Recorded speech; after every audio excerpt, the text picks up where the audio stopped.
नाज़रीन अस्सलाम वालेकुम। इन्फोटॉनिक में खुश आमदीद। कहानी की शुरुआत होती है हैलोवीन की रात से। हैलोवीन दरअसल एक तरह का त्यौहार होता है जिसमें लोग अलग तरह के कपड़े और मास्क लगाकर फिरते हैं। हम देखते हैं एक लड़के कोरे को जिसको एक बच्चे की देखभाल करने के लिए बुलाया गया था। उस बच्चे के माँ बाप उसे सब कुछ समझा कर एक पार्टी में जाने के लिए निकल जाते हैं। कोरी उस बच्चे के साथ बैठकर एक ड्रावनी फिल्म देखने लगता है और उस बच्चे से अच्छे से बात भी करता है। लेकिन वो बहुत शरारती और अजीब बच्चा था, इसलिए वो उससे बहुत अजीब तरीके से बात कर रहा था। यहाँ तक कि वो उसे ये भी कहता है कि तुम्हें माइकल यहाँ पे आके मार देगा। कुछ देर के बाद जब कोरी किचन से आता है तो वो बच्चा वहाँ से गायब हो गया था। बच्चे को काफी देर ढूंढने के बाद वो सीढ़ियों से ऊपर जाता है, जहाँ पे कोई सीढ़ियों का दरवाजा बंद कर देता है। दरअसल ये कोई और नहीं बल्कि वो बच्चा ही था जो दरअसल कोरी के साथ मजाक कर रहा था। वो बच्चे को दरवाजा खोलने का कहता है, मगर वो बच्चा दरवाजा नहीं खोलता। अब कोरी को गुस्सा आ गया था, इसलिए वो टांग मारकर दरवाजा तोड़ देता है। बच्चा दरवाजे के बिल्कुल पीछे ही खड़ा हुआ था, इसलिए दरवाजा लगने की वजह से वो सीढ़ियों से नीचे गिर जाता है।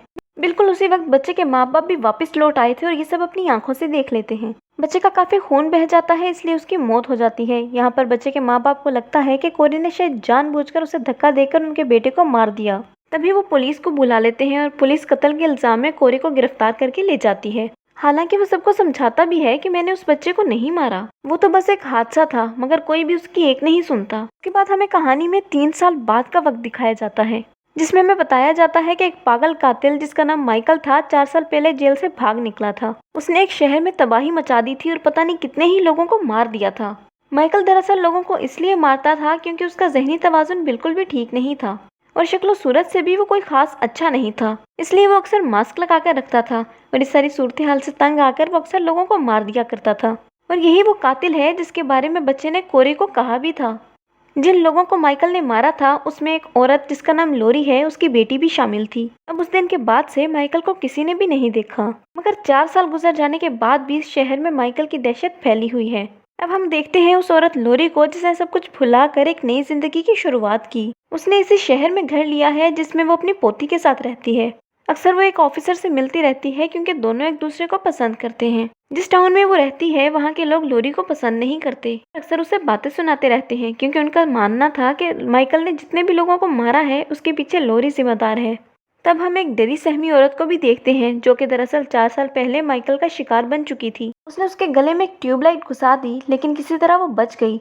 उसके बाद एक बड़ा सा पाइप दिखाया जाता है जिसका रास्ता मेन गटर तक जाता है और माइकल पिछले 4 सालों से वहीं पर रह रहा था। कोरी अपने साइकिल पर बैठ के जा रहा था क्योंकि पुलिस ने उसे रिहा कर दिया था, क्योंकि पुलिस को पता चल गया था कि बच्चे की मौत बस एक हादसा थी। कोरी के डैड उसे एक बाइक गिफ्ट देते हैं क्योंकि अभी तक वो एक साइकिल ही चला रहा था। फिर घर जाते हुए जब वो एक स्टोर के पास था तो एक लड़का अपने दोस्तों के साथ मिलकर उसे परेशान करने लगा। वो उसे अपने लिए स्टोर के अंदर जाकर शराब लाने को बोलता है और कोरी के साफ मना करने पर वो उसके साथ बहुत बुरा सलूक करते हैं, यहाँ तक कि उसे धक्के देते हैं, मारते हैं और जमीन पर गिरने से कोरी का हाथ एक ग्लास से कट जाता है और खून निकलने लगता है। इतनी देर में लोरी भी वहाँ पर आ जाती है और वो कहती है कि कोरी को छोड़ो और यहाँ से जाओ, मगर वो यहाँ लोरी से भी बदतमीजी करते हैं, जिसके बाद वो स्टोर के अंदर चले जाते हैं। इस बात से लोरी को गुस्सा आ जाता है और वो अपना चाकू निकालकर कोरी को देती है, जिससे वो उन लोगों की गाड़ी का टायर पंक्चर कर देता है। फिर वो उसे अपने साथ उस हॉस्पिटल में ले जाती है जहाँ पर उसकी पोती नर्स थी। उसकी पोती पहले ही नजर में कोरी को पसंद करने लगी थी। वो दोनों बहुत सारी बातें करते हैं और फिर शाम में एक ड्रेस पार्टी में जाते हैं जहाँ कोरी ने भी मास्क पहना हुआ था और वो काफी इंजॉय कर रहा था क्योंकि जिंदगी की मुश्किलात को साइड पर रख के वो लोरी की पोती के साथ बहुत खुश था। मगर इस पार्टी में उसे उस बच्चे की मोम मिल जाती है जिसकी मौत हो गई थी। वो सबके सामने कोरी को बुला बुला कहने लगती है, यहाँ तक कि गालियां निकालती है और ये भी कि तुम कितने बुरे हो, मेरे बच्चे को मारकर यहाँ पे नाच रहे हो, मजे कर रहे हो। अपनी बेइज्जती होती देखकर कोरी को बहुत बुरा लगता है, इसलिए वो पार्टी छोड़कर जाने लगता है। हालांकि लोरी की पोती उसे रोकने की कोशिश भी करती है, मगर वो उसे भी बातें सुनाकर वहां से चला जाता है। रास्ते में वो 4 दोस्त उसके पास आकर रुकते हैं और फिर से बदतमीजी करने लगते हैं, मगर इस बार कोरी भी अपनी भड़ास निकालता है। उनमें से सबसे ज्यादा बदतमीज लड़के को कहता है कि तुम्हारा बाप तुमसे नफरत करता है ना? इसी बात का गुस्सा तुम मुझ जैसे कमजोरों पर निकालते हो। इस बात से उस लड़के को गुस्सा आ जाता है और वो कोरी को पुल से नीचे फेंक देता है। और ये सब देखकर वो घबरा गए थे और यही सोच के कि कहीं कोरी मर ना गया हो, वहां से भाग जाते हैं। तभी कोई जख्मी कोरी को उठाकर पाइप के रास्ते से मेन गटर में ले जाता है। ये कोई और जगह नहीं बल्कि माइकल का ठिकाना था। जब उसे होश आती है तो वो यहाँ से बाहर निकलने का रास्ता ढूंढ रहा था, मगर तभी यहाँ आ जाता है माइकल मास्क पहने हुए, जो कोरी का गला पकड़ लेता है। इस दौरान दोनों बड़े ध्यान से एक दूसरे की आंखों में आंखें डालकर देखते हैं। ऐसा लग रहा था दोनों को एक दूसरे के अंदर अपना आप नजर आ रहा हो। और फिर किसी वजह से माइकल कोरी को जिंदा छोड़कर यहाँ से बाहर निकाल देता है और वो गिरता पड़ता उस गटर से बाहर आ जाता है, जहाँ एक बूढ़ा आदमी कोरी को पकड़ लेता है और हैरान होकर कहता है कि आज तक माइकल जिन भी लोगों को अपने पास लेकर गया है वो आज तक कभी वापस नहीं आया, फिर उसने तुम्हें कैसे छोड़ दिया। वो उसे चाकू दिखाकर फिर से अंदर जाने को कहता है और ये भी कहता है कि मुझे उसका मास्क ला कर दो, अब मैं बनूंगा माइकल। मगर कोरी उसकी बात नहीं सुनता और उस बूढ़े आदमी पर चाकू से कई बार वार करके वहाँ से चला जाता है और बूढ़े आदमी की मौत हो जाती है। वो सीधा अपने घर जाता है और खुद को शीशे में देखता है। अब वो पहले वाला कोरी नहीं रहा। अब तक उसकी आंखों में इस टाउन के लोगों के लिए जितनी भी नफरत थी वो माइकल की आंखों में देखने से जाग उठी है। लोरी खिड़की से बाहर देखती है तो वहाँ पर कोरी था, जो बिल्कुल ऐसे खड़ा था जैसे माइकल खड़ा हुआ करता था। जो देख वो डर जाती है। देखकर वो कहता है कि आप घबराए नहीं, मैं बस आपकी पोती से मिलने आया हूँ। फिर वो उससे मिलकर उस पार्टी वाली रात के बारे में माफी मांगता है जब उसे बातें सुनाकर चला गया था, जिसके बाद वो दोनों बाहर वॉक करने चले जाते हैं। अब लोरी समझ गई थी कि कोरी के साथ कुछ ना कुछ तो हुआ है। वो दोनों एक होटल में जाते हैं। तभी एक पुलिस वाला आकर लोरी की पोती को परेशान करने लगता है। देखकर गुस्सा होकर कोरी उस पर चिल्लाने लगता है, जो देखकर वो वापस जाकर अपने दोस्तों के साथ बैठ जाता है। मगर वो कोरी को घूर रहा था। लोरी की पोती को घर छोड़ने के बाद वो उसी बड़े से पाइप की तरफ जाने लगता है और वो ये भी जानता था कि वो पुलिस वाला मेरा पीछा कर रहा है। वो वहाँ पर जाकर छुप जाता है और जब वो पुलिस वाला वहाँ पर आता है तो उसे उस बूढ़े आदमी की लाश मिलती है। तब कोरी इस पर हमला करके उस पाइप के अंदर चला जाता है। पीछे पीछे वो पुलिस वाला भी अंदर आ चुका था। तब अंदर आते ही माइकल उसे पकड़ लेता है, लेकिन पुलिस वाला उसे टांग मार के नीचे गिरा देता है। फिर कोरी पुलिस वाले पर हमला करके पहले तो उसे मारता है, फिर उसे पकड़कर माइकल को उठने का कहता है। अब यहाँ सवाल ये उठता है कि माइकल इतना कमजोर कैसे हो गया। वो दरअसल जितने भी लोगों को मारता है उतनी ही उसे ताकत मिलती है और वो तो पिछले 4 सालों से इस गटर में है और उसने किसी को भी नहीं मारा और यही वजह है कि वो इतना कमजोर हो गया है, इतना ज्यादा कि किसी बूढ़े आदमी की तरह वो चलते हुए कांप भी रहा था। खैर फिर माइकल अपना चाकू निकालता है और उस पुलिस वाले के सीने पर बार बार वार करके अपने ही अंदाज में उसे मारने लगता है, जिससे उसे थोड़ी बहुत ताकत मिलती है। अब ये देखकर कोरी भी सीख गया था कि माइकल लोगों को कैसे मारता है। इसके बाद वो सीधा जाता है लोरी की पोती के पास और पूरी रात उसके साथ गुजारता है। उधर हम देखते हैं कि माइकल भी अब उस जगह से बाहर निकल आया है। लोरी जो एक बार में थी वो अपने साथी को बताती है कि मुझे कोरी में कोई बदलाव महसूस हुआ है। उसकी आंखें बिल्कुल माइकल जैसी शैतानी लग रही हैं। डॉक्टर नर्स के घर आता है क्योंकि वो उसे अपने साथ ले जाने वाला था, मगर जब वो नहाने के लिए जाती है तो उसे डॉक्टर के चिल्लाने की आवाज सुनाई देती है। चेक करने जब वो नीचे आती है तो वहाँ कोरी को देखती है, जिसने एक मास्क पहना हुआ था। उसने डॉक्टर को भी पकड़ा हुआ था और बार बार चाकू से डॉक्टर पर वार कर रहा था। ऐसा वो लोरी की पोती का बदला लेने के लिए कर रहा था कि उस डॉक्टर ने उसके बजाय इस नर्स की तरक्की कर दी। वो नर्स पर भी हमला करने वाला होता है, लेकिन वो दरवाजा बंद करके उसे बाहर ही रोक देती है। वो पुलिस को कॉल करने वाली होती है, लेकिन तभी कोरी अपना मास्क हटाकर उसका मुंह ही देखता रह जाता है। तभी पीछे से आता है माइकल, जो उस नर्स का गला पकड़ लेता है। वो नर्स का गला पकड़ के उसे दीवार के साथ लगा देता है और फिर चाकू से वार करके उसे पहले ऊपर करता है और फिर वहीं पर अटका देता है। जब कोरी अपने घर जाता है तो उसकी मोम उसे बुरा भला कहकर घर से निकाल देती है। उसके बाद कोरी उस घर में रात गुजारता है जहाँ उस बच्चे की मौत हुई थी। सुबह जब उसकी आंख खुलती है तो अपने सामने लोरी को पाता है। लोरी उसे कहती है कि तुम मेरी पोती से दूर रहो, यही तुम्हारे लिए बेहतर होगा, क्योंकि मैं जान गई हूँ कि तुम अब अच्छे इंसान नहीं रहे। मगर वो यहाँ साफ साफ धमकी देते हुए कहता है कि अगर वो मेरी ना हुई तो बहुत बुरा होगा। ये सुनकर लोरी को काफी गुस्सा आ जाता है और वो यहाँ से चली जाती है। इसके बाद कोरी लोरी की पोती को कॉल करता है और झूठ बोलता है कि तुम्हारी दादी ने मुझे जान से मारने की धमकी दी है, इसलिए हम आज रात ही इस टाउन को छोड़कर भाग जाएंगे। मगर जाने से पहले मैं उन सब लोगों के साथ हिसाब बराबर करना चाहता हूँ जिन्होंने मेरी जिंदगी को अजाब बनाया हुआ है और मेरे साथ हमेशा बुरा करते हैं।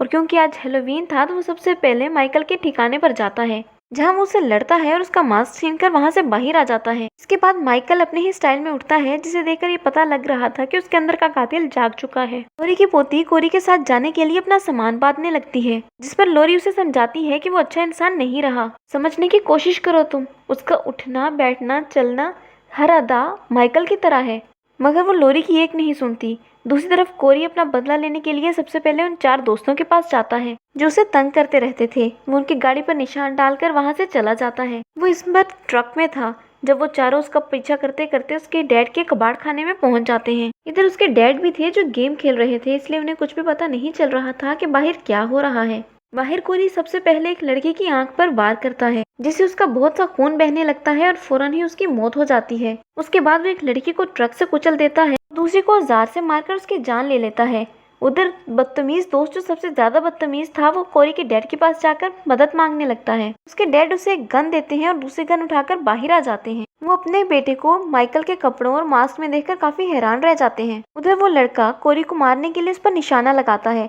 लेकिन कोरी को बचाने के लिए उसके डैड सामने आ जाते हैं और गोली लगने से उनकी मौत हो जाती है। कोरी उस लड़के को पकड़ लेता है और उसके मुंह में वेल्डिंग मशीन घुसाकर उसकी जान ले लेता है। इसके बाद कोरी ट्रक में बैठकर अपने ही घर जाता है। वो किचन में जाता है और वहां से एक चाकू लेता है और उसकी मोम जो उसे हर वक्त तंग करके रखती थी उनका कत्ल कर देता है। उसके बाद वो जाता है बदतमीज म्यूजिक बजाने वाले के पास, जहाँ सबसे पहले वो उसके साथी को मारता है। उसके बाद अपनी भड़ास निकालने के लिए सबसे पहले उसे सबसे ज्यादा पीटता है और फिर उसकी जुबान ही काट देता है और टेबल पर पड़ी म्यूजिक टेप पर पटक देता है, जिससे गाने अटक अटक कर चलते हैं। इन सबको सबक सिखाने के बाद अब कोरी ने सिर्फ एक ही इंसान से बदला लेना था और वो थी लोरी। उधर लोरी की पोती कोरी की बताई हुई जगह पर उसका इंतजार कर रही थी, मगर ना वो खुद आता है और ना ही उसका कोई अता पता था। लोरी अपनी पोती के छोड़ जाने की वजह से काफी दुखी थी, क्योंकि वो उससे बदगुमान हो गई थी। फिर उसे एक आइडिया आता है और वो पुलिस को कॉल करके बताती है कि उसके घर में किसी ने अपनी जान ले ली है और उसने मास्क भी पहना हुआ है। फिर वो अपनी गन निकालकर सर पे रखकर अपनी ही जान लेने की कोशिश करती है।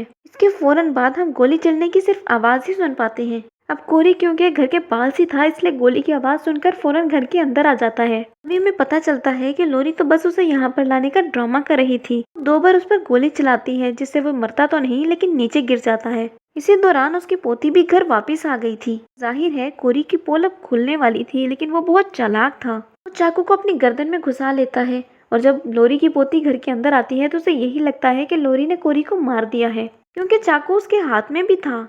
ये देखकर वो बहुत रोती है और फिर वहां से चली जाती है। अब यहाँ लोरी भी उदास बैठी हुई थी, लेकिन तभी उसे किसी के कदमों की आवाज सुनाई देती है। ये और कोई नहीं बल्कि माइकल था, जो अपना मास्क वापस लेने आया था। पहले तो अपना मास्क वापस पहनता है और उसके बाद कोरी जो भी जिंदा था उसे मार देता है, क्योंकि वो उससे लड़कर उसका मास्क ले आया था। और अब बारी थी लोरी की और वो सीधा जाकर उस पर हमला करता है, जहाँ बदले में वो भी उस पर हमला करती है और कुछ देर तक इन दोनों की लड़ाई चलती रहती है। लेकिन अचानक माइकल लोरी को पकड़ लेता है और उसे जान से मारने ही वाला था, मगर तभी वो उसका मास्क हटा देती है।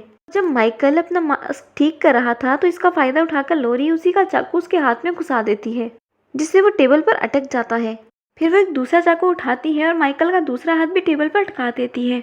अब वो अपना फ्रिज ही उस पर पटका देती है, जिससे वो पूरी तरह वहां पर अटक चुका था। लोरी उसका मास्क हटाती है तो हम उसका भयानक और बदसूरत सा चेहरा देख पाते हैं। वो माइकल से कहती है कि मैंने सोचा था तुम थोड़े बहुत तो प्यारे होगे, लेकिन तुम तो बदसूरत, बूढ़े और पागल इंसान हो। ये कहते ही वो उसका गला ही काट देती है, मगर इसी बीच माइकल अपना हाथ छुड़ाकर लोरी का गला पकड़ लेता है, जिससे अब वो भी मरने वाली थी। तभी इसी दौरान लोरी की पोती वापस आ जाती है और माइकल पर हमला करके उसका हाथ ही तोड़ देती है, जिससे अब उसकी दादी आजाद हो जाती है। फिर वो तेजधार चाकू लेती है और उसकी सारी नसें भी काट देती है। अब बेशक वो एक कातिल था और बहुत ज्यादा पावरफुल था, लेकिन था तो एक इंसान ही, और बहुत ज्यादा खून बह जाने की वजह से उसकी मौत हो जाती है। तभी यहाँ पर लोरी का ऑफिसर साथी और बाकी पुलिस वाले भी आ जाते हैं। लोरी की पोती कहती है कि माइकल मर तो गया है, लेकिन अभी पूरी तरह से नहीं, अभी कुछ और भी करना बाकी है। तभी वो माइकल की लाश को गाड़ी की छत पर बांध लेती है और पुलिस की गाड़ियों के साथ पूरे शहर में एक रैली निकालती हैं, ताकि टाउन के लोगों में से माइकल की दहशत और खौफ खत्म हो जाए। और इस तरह से करने के बाद वो उसे कोरी के डैड के कबाड़ खाने में लाते हैं। टाउन के सभी लोग भी उनके पीछे पीछे यहाँ पर आ गए थे और अब यहाँ पर लोगों की भीड़ थी। सब लोग माइकल की लाश को ग्राइंडर मशीन के पास लेकर जाते हैं। लोरी की पोती मशीन को चलाती है तो लोरी उसकी लाश को मशीन में डालती है, जिससे उसकी लाश के हजारों की तादाद में टुकड़े टुकड़े हो जाते हैं। और अब आखिरकार माइकल का खेल भी खत्म हो जाता है। इसके बाद सब कुछ नॉर्मल हो गया था। टाउन के सब लोगों ने डरना भी छोड़ दिया था। लोरी की पोती भी उससे माफी मांगती है और दोनों हंसी खुशी अपनी जिंदगी गुजारने लगती हैं। लोरी अपने ऑफिसर साथी के साथ बैठी बातें कर रही थी। अब हमें दिखाया जाता है कि लोरी के घर में माइकल का मास्क आज भी है और यहीं पर फिल्म का एंड हो जाता है।